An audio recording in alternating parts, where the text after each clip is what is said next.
Hey, y'all. Welcome to the Anxiety Warriors podcast. We are your hosts, Margot and Abby. We are friends, teachers, and storytellers, but above all, we're anxiety warriors on a mission to raise awareness and understanding about anxiety and mental health. You will hear honest, engaging, and joyful stories from us and many other anxiety warriors about living with anxiety. If you're seeking a space to laugh, connect, feel inspired and empowered, and learn valuable tips rooted in mindfulness and more, your warrior community is here for you. Join us as we navigate this journey of life together. Welcome, warriors. Yay! Yay. It is our end of year special where we rehear, second drink, we rehear from our guests from the past year. Yeah. A string of hearings. A string. Hearing sounds very formal, like very political. Like a judiciary hearing. Like an anxiety warrior guest hearing. It's very official. Yeah, it is. It's official. It's a string official. of them.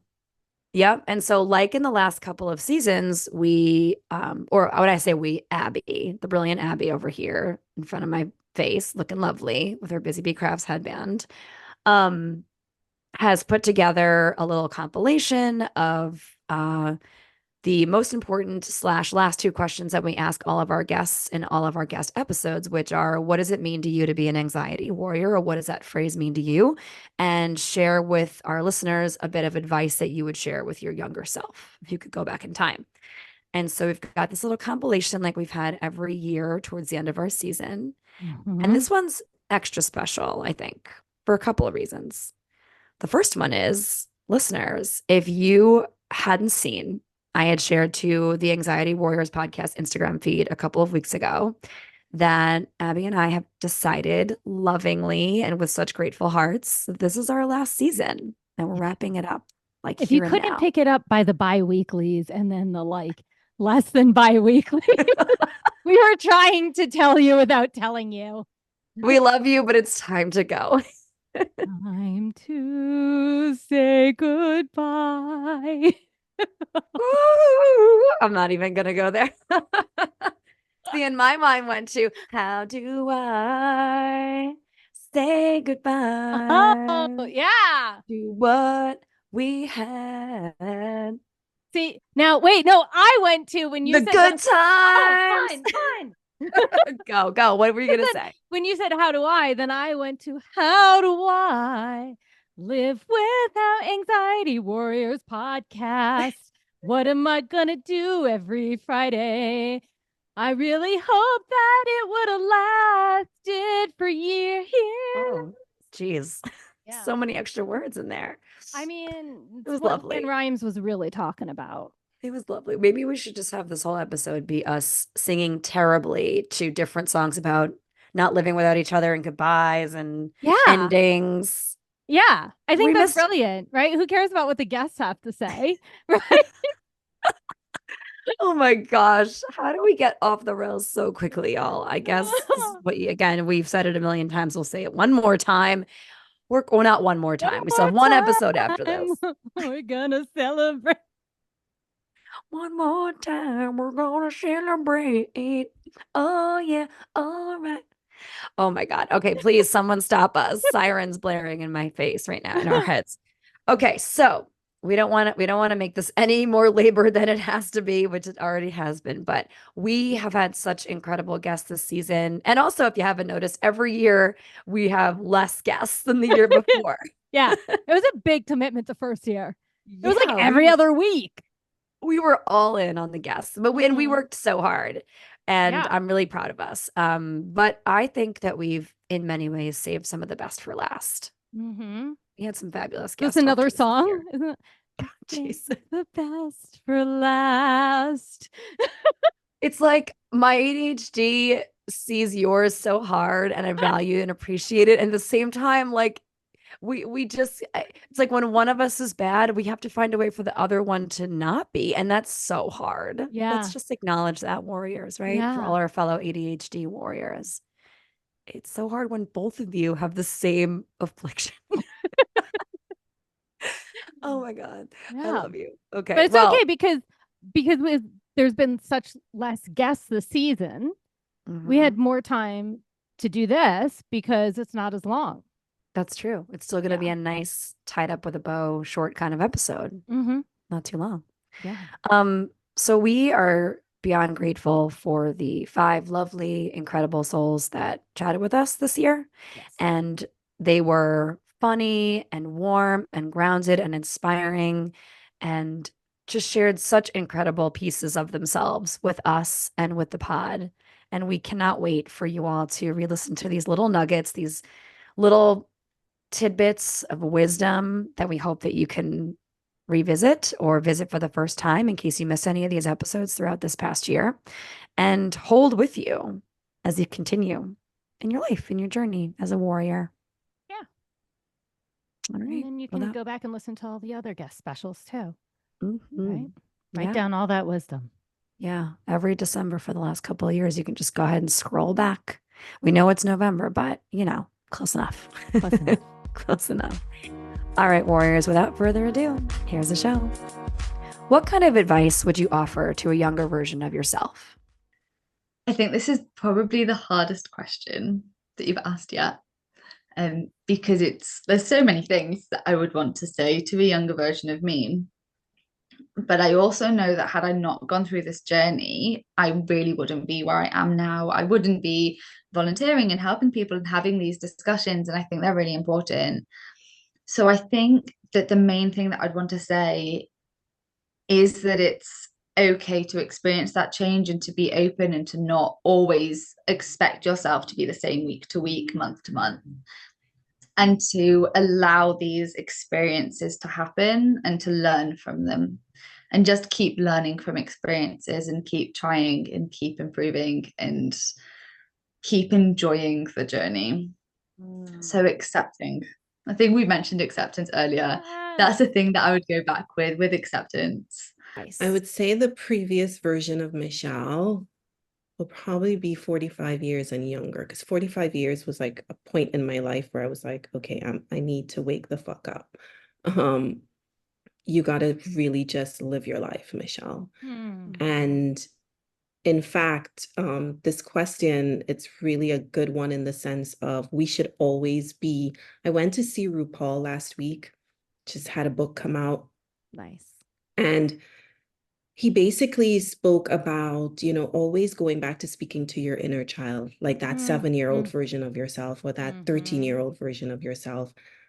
And the Oscars this weekend, Divine Joy won for Best Supporting Actress, and she had a beautiful speech. But the part that really hit me, which is going to be my answer to this question, is, all your life you're living to be this person, you're trying to be different, or you're trying to prove something or whatever, when all you needed to be was yourself.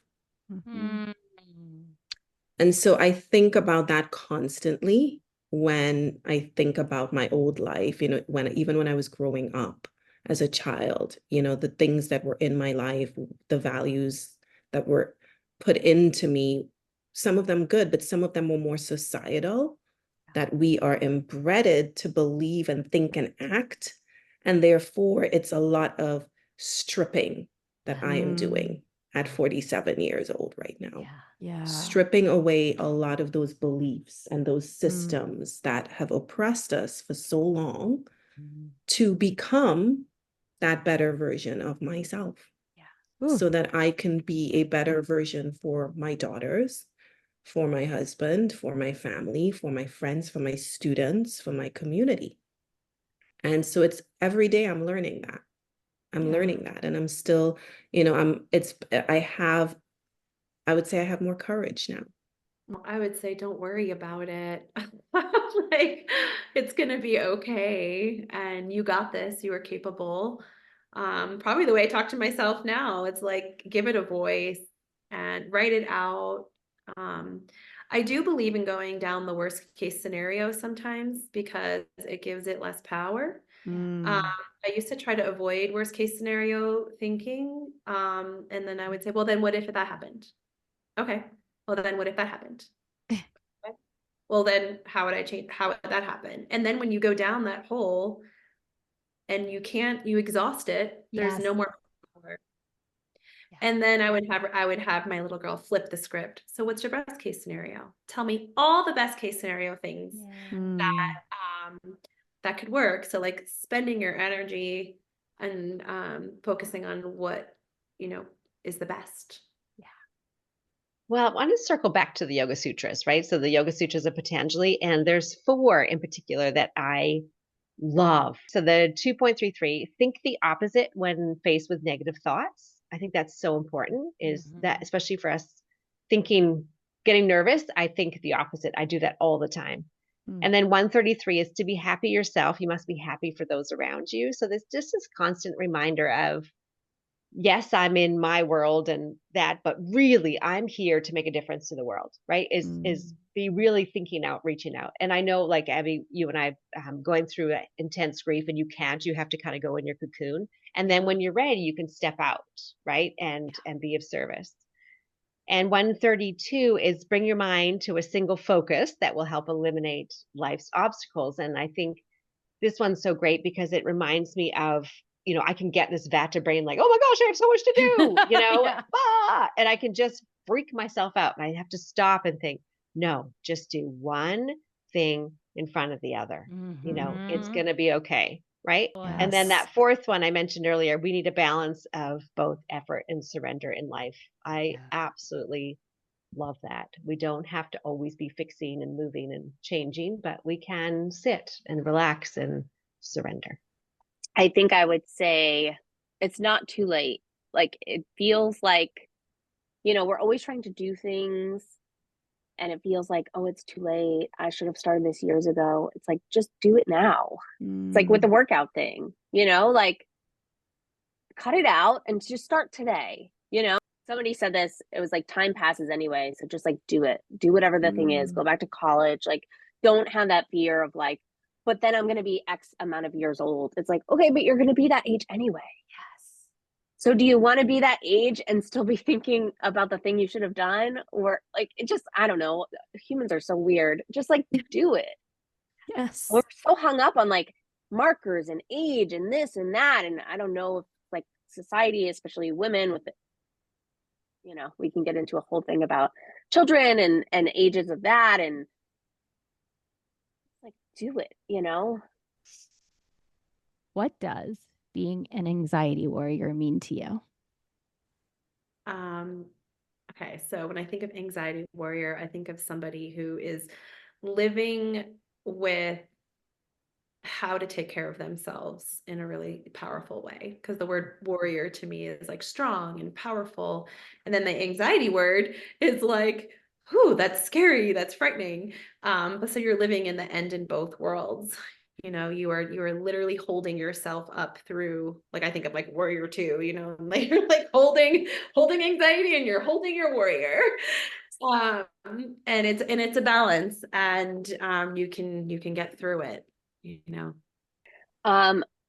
Immediately I think strength, like getting through stuff that sucks and knowing that like even if it's hard, it will be over and everything is temporary. I've had to remind myself a lot in the last couple of years, like everything is temporary. Yeah. Good stuff too. So, enjoy it, love it. I love that. Yeah, well, let's continue that thread, right? Oh, the amazing Judith Hanson Lassiter. She read the nonviolent communication. Elena Brower was talking about her one time, and it's you put your hand on your chest and you say, "How human of me." And I've used that more time the last couple of years, like, how human of me. That's my anxiety warrior, being proud of who I am, and I'm human, and to continue what we were saying, that it's all okay. We're beautiful people the way we are. We don't have to pretend to be anything else, right? We need people like us out in the world, and we're human. How human of me.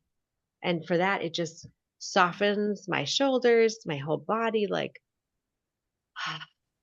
It means to me exactly what I said earlier, being who I am, being authentically me. Yes.